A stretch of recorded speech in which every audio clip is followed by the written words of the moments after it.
Hey everybody, welcome back. Episode 14. It's raining outside. I love it, but you might hear some rain noises. I hope you all have been well. I've been doing okay. I watched the vice presidential debate for a couple reasons. I think I didn't want to watch it, but I felt the way I convinced myself to watch it, aside from wanting to be an involved citizen, is I realized that if I have an opportunity to see something in real life and I take that opportunity, then I don't have to read about it. And there were so many other instances of, like, I would see some crazy inflammatory headline and I would read the article and it would be true or it wouldn't be true, or I would think it was true and then it turns out that there was more to it than that and it was just kind of this writer's opinion and yak. So what I've done is with, like, the debates, for example, I watch them and then I don't read about them. And though it is frustrating to watch the debates, the act of watching them saves me, I think, a lot more frustration having to be told about them and wonder if I'm being told what's what and, you know, that kind of thing. And yes, I saw The Fly. Good Lord. Like, one person made a funny joke. For those of you that don't know, a fly landed on Mike Pence's head and it stayed there for like 2 whole minutes. That's it. But I didn't have to go on Facebook for 18 hours after that because all Facebook said was, hey, did you see a fly land on Mike Pence's head? Here's the same joke that everyone else made. There's plenty to hate about Facebook, and there's a lot of bigger things to hate about Facebook. But the thing that gets me the most is just the repetition of it. You see a funny joke, so you then tell the exact same joke, and I don't know. The worst thing a joke can be is unfunny. And then if I have to see it 18 times, ugh, it's the worst. I used 18 twice right there. Did you notice that? That was weird. I'm in a bizarre mood because everything that has happened to me this week that is sort of notable is stuff I don't really want to talk about on the podcast, like politics or my wife and I were taking a walk, and a guy in a big truck with a Trump flag waving out the back of it, as he drove by, he made direct eye contact with me and said, "What up, homo?" And I genuinely did find it pretty funny, because that's just where I'm at right now. But again, I don't want to talk about that on the podcast either. Some of you will notice that I have very cleverly managed to talk about it on the podcast whilst not talking about it on the podcast. But, you know, I want the podcast to be something different. And funnily enough, the podcast originally started because I wasn't playing shows and immediately became something unlike my shows. And some people have commented on that the podcast isn't really exactly like being at a show. Maybe it's not as funny or as high energy. But I don't know. I think that's okay. I think it's okay to just add another thing to the list of things I do. You know, I play shows, I make music, I write stuff, and I do this podcast, and they're all different in their way. And I think they all provide something different. And I think there are people that like them individually. I'm sure there are people that like my music that don't watch the podcast. And I bet there are people that watch the podcast more often than they listen to my music. And that's fine. I've thought about why the podcast is different than the show. And I'm sure a lot of it is just science. You know, I don't have any of the, like, endorphins of a show shooting through me. And it's always earlier in the day. I usually shoot these right around like noon while my son's doing school. So they're different. And that's okay. I do miss shows quite a bit. But it still feels like a small price to pay. to potentially keep your grandparents around for a little while longer. You know, it's that simple. And meanwhile, we have found here in the Gold household a variety of things to do to kind of break up the monotony of COVID living and quarantine and all that stuff. For example, my wife and I, every day, we take a long walk, we drink coffee, and we watch the leaves change. We take a nice long walk. And it's lovely. You get to see your neighborhood. You get to see nice people living their lives. You get called a homo. I just love, like, he was a grown man, you guys. He was an adult man who saw another adult man, clearly with a woman, and he said, "What up, homo?" I'm reminded of a Pete Holmes bit. I think we referenced him last week too. I like him. But he has this bit about stealing parking spaces that my son loves, because he also screams, "What you know about green eggs and ham?" Check it out. Go on YouTube and search Pete Holmes green eggs and ham. It's funny. But in it, as a throwaway line, he just kind of says, happy people don't steal parking spaces. And guess what, y'all? Happy people don't call strangers homo on the street. So yeah, we're taking long walks is my point. And it's been good. And also, a comedian that we like named Bill Burr, he hosted Saturday Night Live last week. And Ollie, my son, got wind of that, and I said we should watch it. So we made snacks and we stayed up late and we watched Saturday Night Live, and it was a lot of fun. And I hadn't really been staying up to date with what Saturday Night Live was doing. I think part of that is just my work schedule. I was always playing shows somewhere when it was on, and I've caught stuff on YouTube that I thought was funny, but I guess I was just under the impression that it wasn't as good anymore. And certainly there are like golden eras that it'll never really, it'd be unreasonable to expect it to compete with. But we really enjoyed it. And I think we're going to make it a Saturday tradition of staying up late and watching SNL, which I'm looking forward to. And I've said before, but I think it's really important to, especially in the days we're living in, to give yourself stuff to look forward to.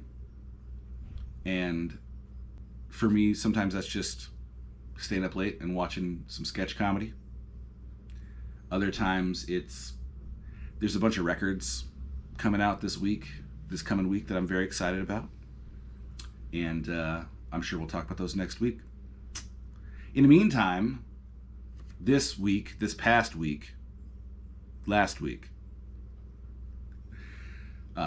was Mental Illness Awareness Week. Or day on Saturday, depending on who you ask. Some people have called it Mental Health Awareness Week, which I think I prefer. But that's cool. It's nice to see people talking about it. I think the important thing about talking about it is not just that people will get help, but you get to hear from other people that are depressed or have depression or have anxiety or any number of things. And the more time you spend interacting with these people, even if it is through media or from a distance, for me, my takeaway has been that a lot of really funny people struggle with depression, or really talented musicians struggle with depression, or really successful rich people and famous actors and all this kind of stuff. And to me, it's just nice because it kind of gives you permission to not just be this one thing, I struggle with the blues sometimes. That's what I call them. My doctors had a different name for it, but it was long and hyphenated and didn't make me feel like John Lee Hooker. So I call it the blues. And I like to say it's mine. I can do what I want with it. And I call it the blues. But I'm also funny, or I try to be. I think I'm funny. I would like to think I have some talents. I would like to think that I am a good husband and a good father and a good son and a good friend And there was a time in my life where it felt like my topic sentence was depression, and then my little subtext was he's funny though, you know.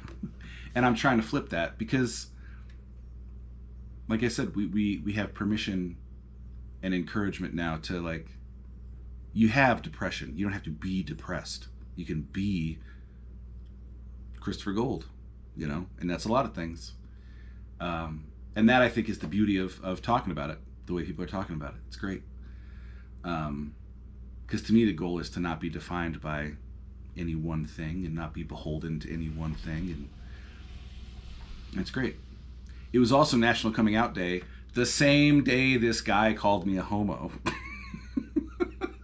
Which was great because it gave me a humorous opening to talking on social media about National Coming Out Day, which I think is phenomenal. If you celebrated, congrats to you. If you'll celebrate someday, congrats in advance. And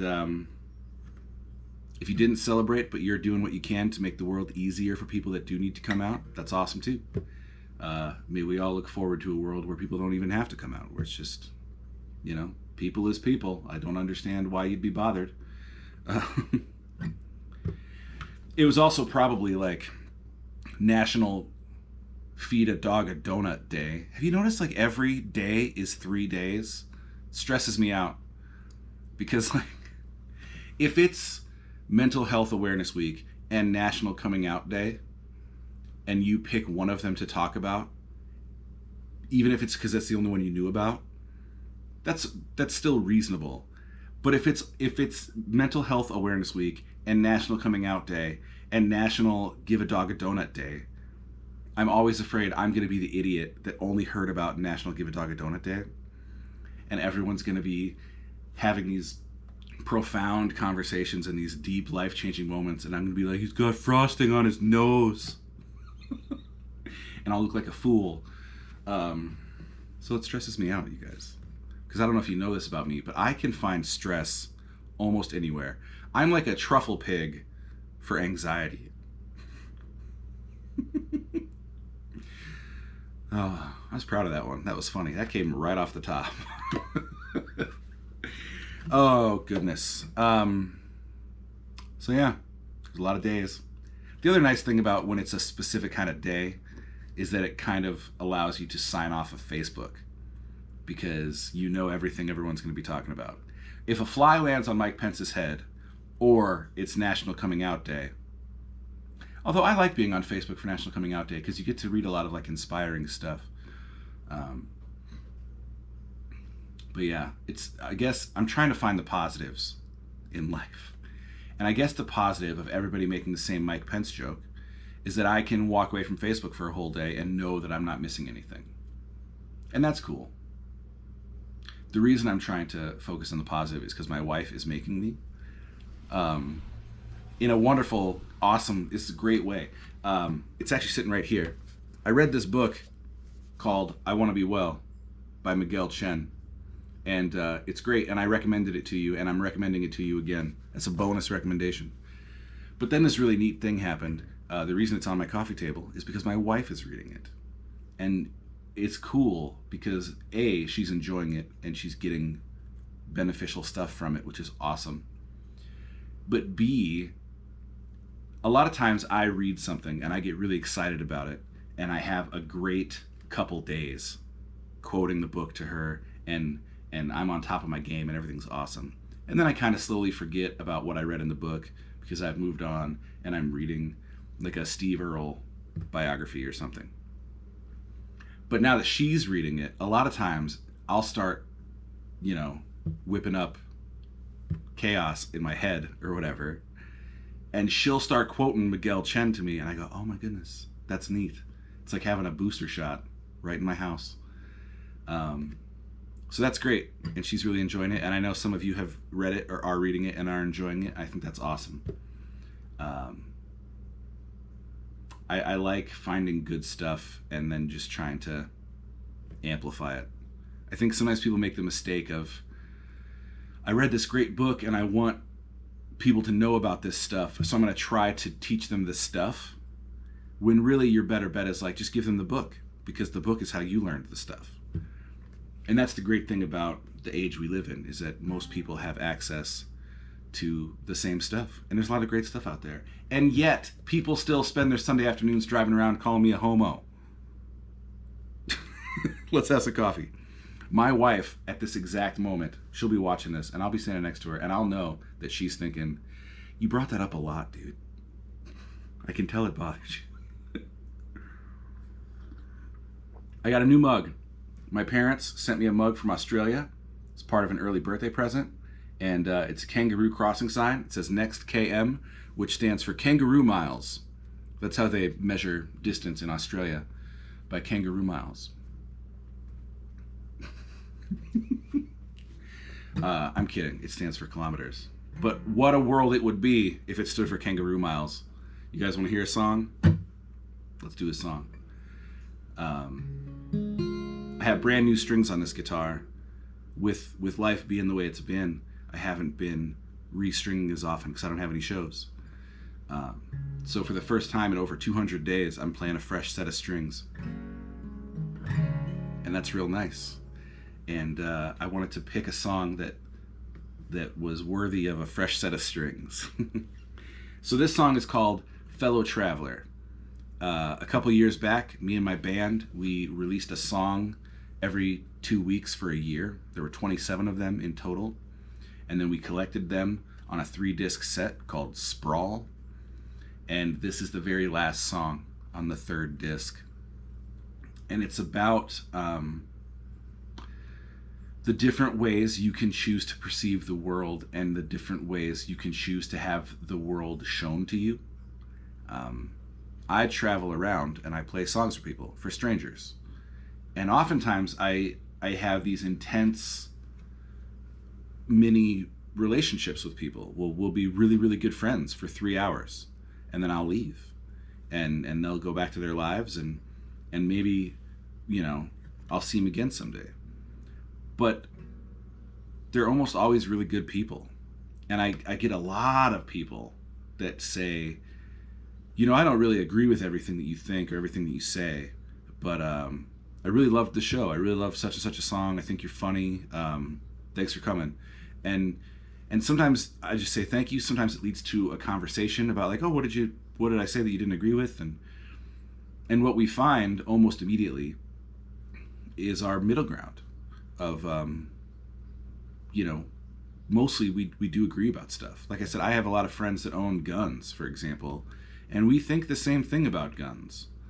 But then this other way of perceiving the world is just through your TV or through your computer or through your phone, and letting the people on the news explain the world to you. And undoubtedly, they will explain it to you as a very frightening place.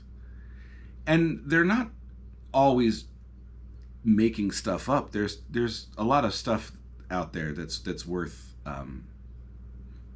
feeling bad about and trying to fix. Maybe just trying to fix.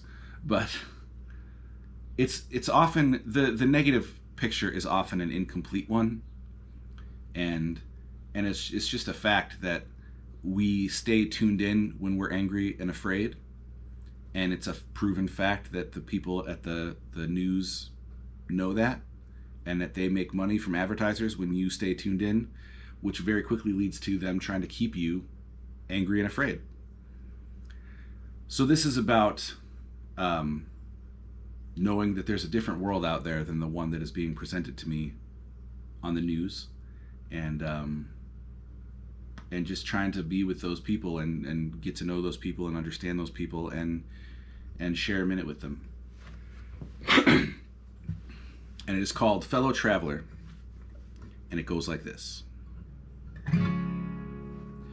Oh, fellow traveler, where are you from? Are you lonesome for that western sun? Oh, fellow traveler, where have you been? out there in that southern wind. 'Cause I don't think they're speaking for me. They ain't seen the things I've seen. So take to the road. Well, there's still places to go. In the wind, on the wave, we're traveling.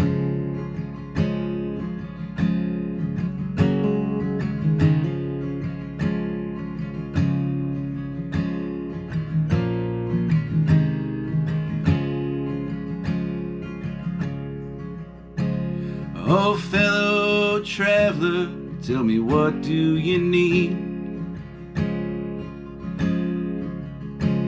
You couldn't buy on eastern streets. Oh, fellow traveler, did they grow something real?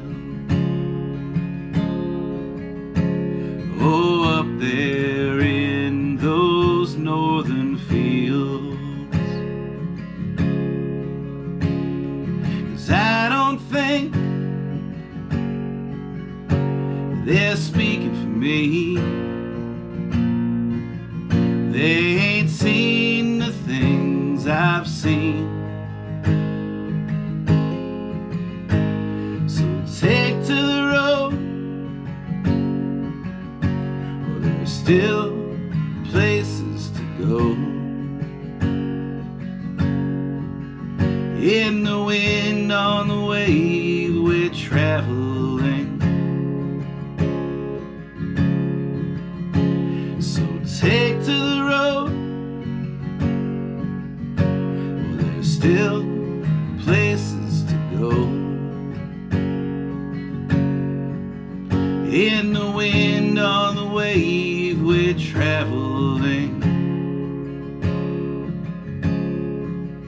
In the wind, on the wave, we're traveling.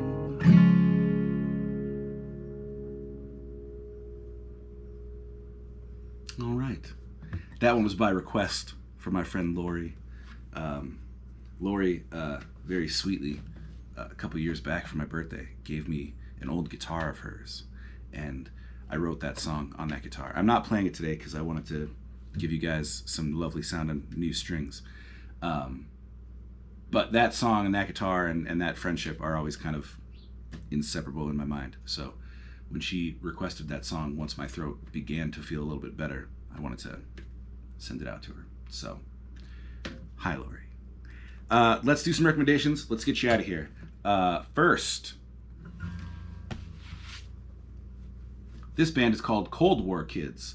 The record is called Mine Is Yours. Cold War Kids put out this first record called Robbers and Cowards that is phenomenal. It's this wonderful, like, groovy, lo-fi record, like an indie record, but it's also kind of churchy in that it just feels like, it's hard to explain. You guys should check it out. I love it, though. And this record was their third record, and it's the beginning of them going in a more poppy direction, which is A-okay with me, because sometimes people are surprised when I say that, but I like pop music. It's just a little bit of a challenge sometimes to find smart, fun, really good pop music, and the Cold War Kids are making it. And this record in particular, I just think is great as sort of a middle point between indie rock, and they've had like genuine radio hits since, and they're all really good. Their most recent stuff is really good, and it's fun to dance to, and it's great. But I was listening to this record last week, and I wanted to tell you guys about it. Check out Royal Blue.